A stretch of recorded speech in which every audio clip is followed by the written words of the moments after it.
And today I'm glad to welcome Daniel Löhman from GHP, CEO there. Please go ahead. Thank you, and thank you all for coming. It's very nice to be here today, especially given the strong organic growth, the number of acquisitions, the number of startups, and our new contract in Kuwait that we've had just the last year. So my name is Daniel Löhman. I've been with GHP since the start, and I'm the CEO since about 6 years. Looking at GHP, there are two foundations for everything we do. The first is quality through specialization. In order to be really good at something, that means both quality-wise and efficiency-wise, you need to do a lot of it. You need to focus. You can't do a little bit of everything. Therefore, all our Swedish clinics and Danish clinics focus on single patient groups and do nothing else. And in our hospitals in the Middle East, we focus on centers of excellence within the hospitals. The other area is benefit to society or creating value for society. And on the surface, it's quite obvious that we as a private provider provide value to society. Our prices for the same procedure as in the public is about 30% lower. So from an efficiency standpoint, we create a lot of value to society. But there's another area of that equation, so to speak of, and that is in order to, you also need to control the total costs in the society of the healthcare system. And it's rising in all developed countries. And you can also see it in all countries which has a large percentage of private care. Look at US care costs, for example. It's increasing in all countries. So in order to control costs, you also have to make sure to do the right thing. And that's where a private provider could end up in the wrong place, given that the entire motor is to do a lot. That's when you have high revenues and then when you make a profit. But we need sustainable healthcare systems. So that's why our focus is very much on creating value for society, make sure that we do nothing that the patient doesn't really need. And this is a very strong focus for us. It helps attract doctors to our clinics, and it helps attract customers, the ones who pays for the care. So that's part of the reason why we're the largest care provider towards the insurance industry in Sweden. Today we have 3 areas, business areas. The first one is Nordics, which has been with us from the start. There we run specialist clinics focused on single patient groups.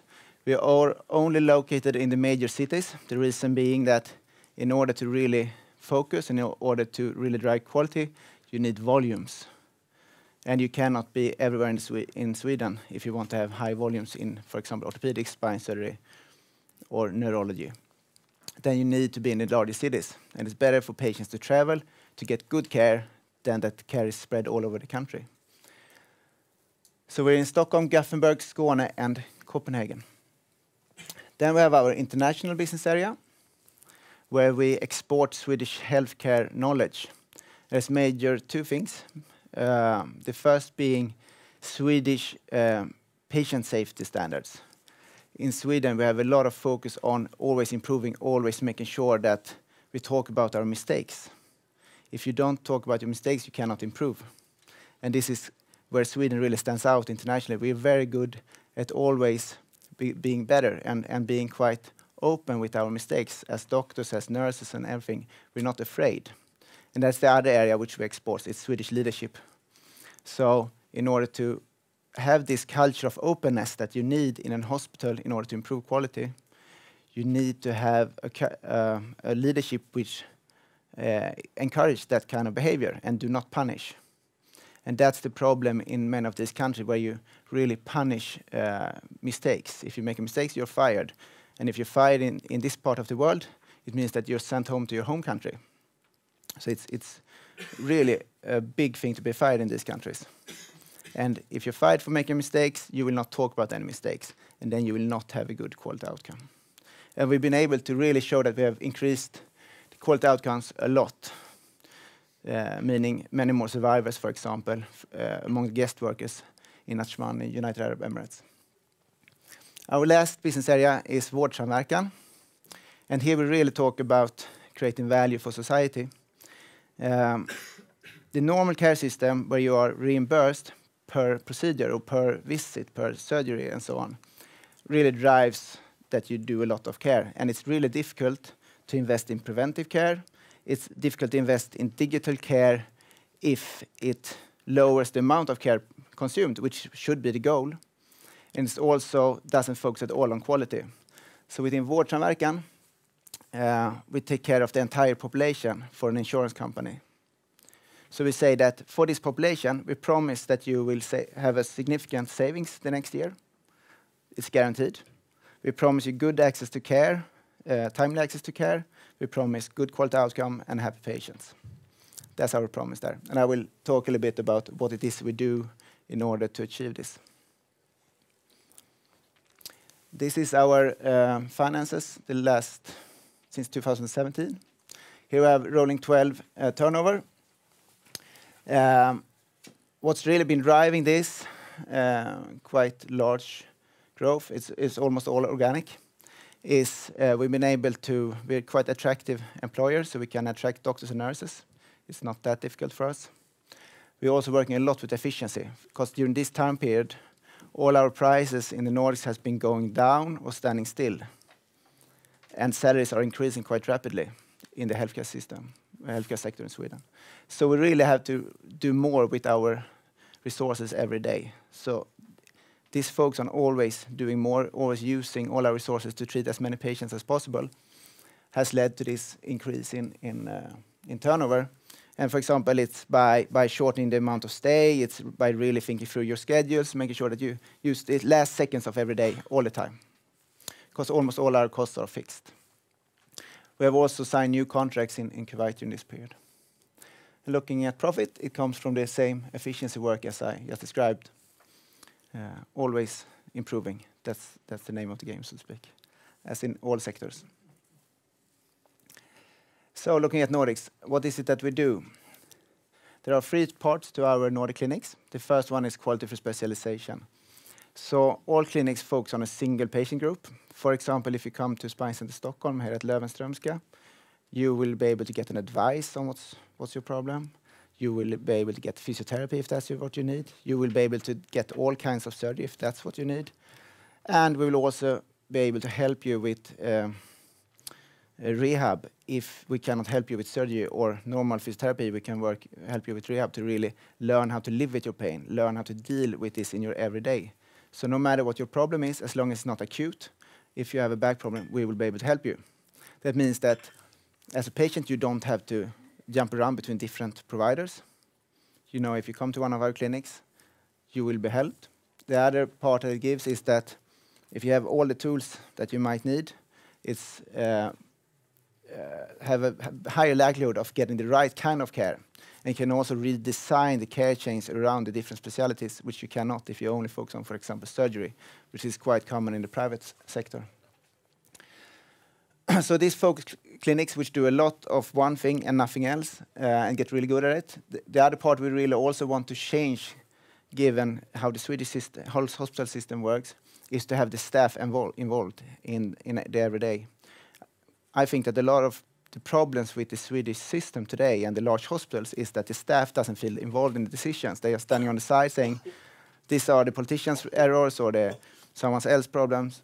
We didn't create this. These are a lot of stupid decisions. We will not solve their problems. And you need your staff to be involved and really want to succeed and to want you as an organization to succeed. So that's why we work in a very decentralized structure, where a lot of decisions are taken at the clinic level, where everybody feels, I can make an impact here. I can make a difference no matter what my role is in the clinic. And the leading physicians mostly, who take a larger interest in the clinic, can also become co-owners. And if it's an acquisition or a startup, they can be quite large co-owners, up to around 30–40%. The second generation co-owners are around below 10% always, in order for us to use taxes efficiently. And in order to support these clinics which are focused, have a lot of involved staff, we have a small team of focus resources at the head office, which are not there to make decisions. They are there to help and support the clinics to succeed. And when you do a lot of one thing and you have a committed staff, then you will really succeed in both being efficient and have a high quality. And the patients, they notice this when you come to your clinic. They feel Here, everybody wants to work together. Here it's an efficient structure. They take good care of you because everybody in the clinic wants to succeed. And that's much better than any decisions I can make at the top. Going to international, I would like to go into a little bit of the history of us in that part of the world. So within international, we only work in the Middle East, in the GCC countries. We've been there since 2008 when we started up Rashid Center for Diabetes and Research. It's a diabetes center, focus clinic, which fits very well with our Nordic strategy. It's a clinic which we're very, very proud of. We didn't do too much for almost 7 years in the region. We were just running this clinic, very proud of it, but had a full focus on our Nordic business. Then in around 2015, the local government came to us and said that we want to have a procurement process for all public healthcare in Ajman, which is one of the 7 emirates, including your diabetes center. So then we had to make a decision. Are we to become a hospital provider in this part of the world, or are we to leave? And we had a really strong history. We had, during all these years, been well paid, had a clinic which we were really proud of. We had a lot of Swedish politicians coming there, showing what we could do also in Sweden if we got the opportunity. So we said, no, let's try this. So we put in a tender, and given our history, we had a lot of support from the local community, which meant that we could win that tender. And we took, in 2016, we took charge of 4 hospitals in total. The diabetes center, 1 women and children hospital, 1 acute hospital, which is the largest acute hospital in all of Northern Emirates, and 1 small acute hospital, which they never had opened, which we were to open and now have opened. So we have had a lot of build-up period since 2016, where we have had to create a lot of new knowledge in-house, and also with the help of consultants and so on. We felt after a while that this is going quite well. We can do this. We appreciate it. We've been able to open these hospitals, which they have not been able to open themselves. So we established a business development office around 2017, 2018. This summer, in 1st of July, we took charge of a hospital in Kuwait. It's a private hospital, this one. It's built 7 years ago, but never opened, as it quite often is. 3 out of 5 hospitals which we run in this part of the world have been built when we come, and since many years not opened. So that tells you quite a lot about the decision making in this part of the world, which is where we can also make an impact. So since 1st of July, I've been in Kuwait every 2nd week, and we're quite well on track. And we've also now established a Saudi business development office, where we really want to focus on diabetes. There we take what we really know well from the Nordics, running focus centers, to a part, and what we also have been doing in the region since 2008 in Ajman, to Saudi, where they have a huge diabetes problem. And they really need international providers to help them with that. And we also have added some competence to the board from Diaverum's former CEO, Dag Andersson. So we're very optimistic about what we can do here. Just to give you a view of what we do, this is Sheikh Khalifa Medical City, Ajman. So that's the name for all the 4 hospitals which we run in United Arab Emirates. And this is the hospital which we are opening up now in Kuwait. So it's purely private. This one will be an elective hospital mostly. So that means no acute patients.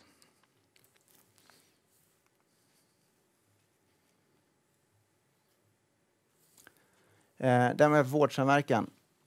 And that's when we focus on moving from this transactional structure where we get paid per procedure to looking at an entire population. This is also something I think will in the future export also to the Middle East, because if you think that there might be a little bit extra production of care in the Swedish healthcare system, it's much worse in the Middle East. Quite often doctors are paid per procedure, per visit, but they're also paid for any fees that are generated within the hospital for their patients. So they are quite likely to send patients to the MRI, to the lab, and so on, because they get a kickback for everything they do. And this does not create sustainable systems. And we need to control the healthcare spending in all of these countries, no matter if it's a large public or private structure. And this is how it quite often works in no matter if it's private or public. But since we're here working with insurance companies, I will have an insurance patient as an example, and this is just an example. We have a patient with shoulder pain. He or she will call his insurance company. They will book you to a doctor because they are timed on how many calls they answer per minute. So they will try to help the patient as quickly as possible, which means sending you to a doctor because that's the easiest. Everybody's happy if they get to see a doctor. The doctor has won a tender, has the lowest price per meeting. So he wants to have a quite short visit. That means it's better to send for an MRI, so then you can have a short visit. And the patient will be very happy. Most patients want to have an MRI. It's quite expensive procedure. It's going down now. But then after MRI, you will come back to the doctor, or you might get a phone call if they try to save a little bit of money at least. Once again, you have a high cost, total cost here. And then you go to a physiotherapist. In this case, it's just an example. You don't need surgery in this example, but you need to see a physiotherapist. This physiotherapist has been also tendered and has the lowest price per visit. That means that you want to have many visits. The first visit is quite a lot of work. You need to educate the patient, you need to talk a lot with the patients. Visit number 5, the patient will just come in and say hi and then go and do their exercises. You probably don't need to be at the physiotherapist and you don't need to pay the physiotherapist for that visit, but those are the visits where you make the money in the normal system. So in total, you get quite a lot of cost for this patient who just had a simple shoulder injury which needs some physiotherapy. But this is how normally the care chain looks for an insurance patient. What we do in Vårdsamverkan is that when you contact the insurance company, it's us answering the phone, or now we don't answer the phone directly anymore. Now you get a questionnaire, a dynamic questionnaire with a lot of questions. Depending on what you have answered, we will send you to different care paths. So for this example, let's say that we use the same care path as above, but instead of doing doctor visit, MRI, and then another doctor visit, we can have a doctor visit, a little bit longer doctor visit, where we use ultrasound in the same visit. We know from the beginning that we will need this for this type of pain and this type of shoulder problem. So we save a lot of money, and we also save a lot of visits and appointments for the patient. Then we have a little bit longer physiotherapy visits, where we really try to educate you as a patient. You get our app we have like 800 films of different types of exercises so that you can work out by yourself. We really try to find exercises that you can do at your home instead of needing all equipment at the physiotherapy. And that means that even if each part is a little bit more expensive, the total package gets a lot cheaper and simpler for the patient. And this is just an example. The important part is that we change focus. So in each clinic, we change focus from discussing, okay, how many procedures do we do per day? How many visits do we have per day? We need to fill all the schedules and make sure that each of them is as efficient as possible. We start looking at the other direction. Okay, how is the total care chain as efficient as possible? In order to really build this structure and to be able to work with this long term, we built a data layer where we import all the data from the questionnaires and then data from all the patient record system that you will encounter down the way, and also the follow-up questions into one data layer where we can continuously work. Okay, which patient were not satisfied with this patient path? Normally in the healthcare system, you don't even know what path the patient has taken. And you don't know the outcomes.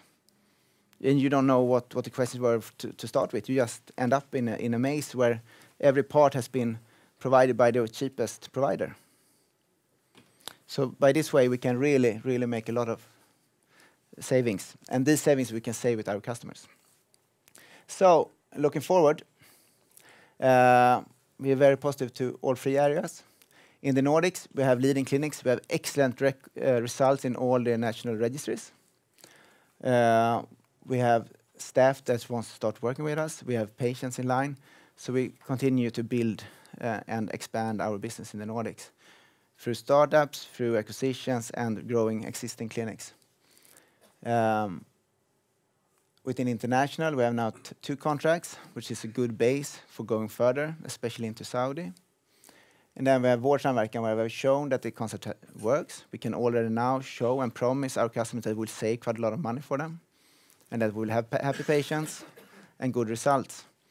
But we have a long journey ahead of us, but we're now in a position where we want to take new contracts. We have shown that the concept works. So that's what I was planning to say. Thank you. Thank you very much, Daniel. And congratulations to a solid 2019 so far. Thank you.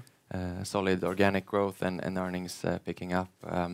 What do you see as your main own execution risk in order to sustain this growth and these earnings in the years to come? Yeah. The important part to always, for us to in the Nordic business, to always look at is to use all our fixed costs. So in our clinics, between 60 and 70% of all costs are fixed, no matter the amount of patients coming in. So we can never outgrow demand, not for a single day. Then we will start having a lot of losses. We make our money by the last patients each month, so to speak. So we need to grow sensibly. There is a big demand, but the public system might be a bit fiddly. So for example, before each election, there is a lot of demand. We never answer up to that because they want to get rid of the queues before the election. They started 1 year before the election, and they start asking you, can you take extra patients? We always say no to that. Because if you build up there, then you will have a lot of costs after election. And you have alluded to it during your presentation here, but the current price pressure that you see in some of your services, and I know that you have a lot of efforts in order to mitigate those. Could you please spend some time on that matter? Sorry, I didn't pick up the beginning of the question. Oh, sorry. If you could spend some time on the price development that you have right now, and what your efforts are in order to mitigate that situation. So for the last 12 years, our price has been going down every year. Now they're going down a little bit more slowly, and that's mostly because salaries has picked up. So there's some kind of balance in it. I think that the major part which we're working on is to actually ourselves have the confidence to raise prices. So we need to, as an industry, change the mindset. Of course, we should have a price increase every year. And if you look at our competitors, now all of them have been bought and sold and so on, but they are not making money on specialist care. And if you look at Grant Thornton's report, which came out 2 days ago, the profitability within private specialist care has been going down quite a lot the last years. You have a slower growth also. So you have less investments in private specialist care. You have competitors losing money on it. So I think it's the perfect opportunity to kind of change the industry standard and start raising prices each year. And there are 3 ways of our prices being set. The first is insurance companies. There it's the negotiations like all other industries. We have the public procurement. There you set your own prices, so you just have to have the confidence.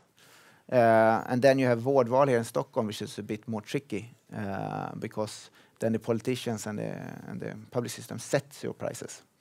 So there you really have to push for it. But there we have a lot of our competitors have been closing down businesses this year and last year, especially Aleris.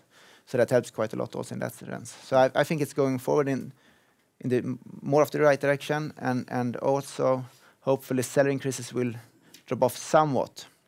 For example, here in Stockholm, Karolinska was offering very high salaries for nurses for a while. And I think they're not doing that anymore. They were like 10,000 kronor more per month than what we're paying. Yeah. And I think they will stop doing that now. Yeah. And just lastly, on your management contract in Kuwait, what do you expect? What does that mean for you as an organization, a contract like that for the coming years in terms of new deals that you could achieve in the region? So what's really been important for us the last 1.5 years is to secure another contract to show that this is not a fluke, that we can do this, that we can expand in the region. We know how to do this. We have been practicing this since 2008. Now we've shown this with the second contract. It's also very good because we enter Kuwait, and we're the first international operator of a general hospital in Kuwait. There are some specialist smaller hospitals which have international operators, but we're the first one with the general hospital. So it's the largest private which is internationally operated. So I think it's opened up quite a difficult market, which is very difficult to enter. So there are much less competition than in UAE. And it's also a good base for going forward in other countries in the region. Daniel, thank you very much for coming. Thank you, and thank you all.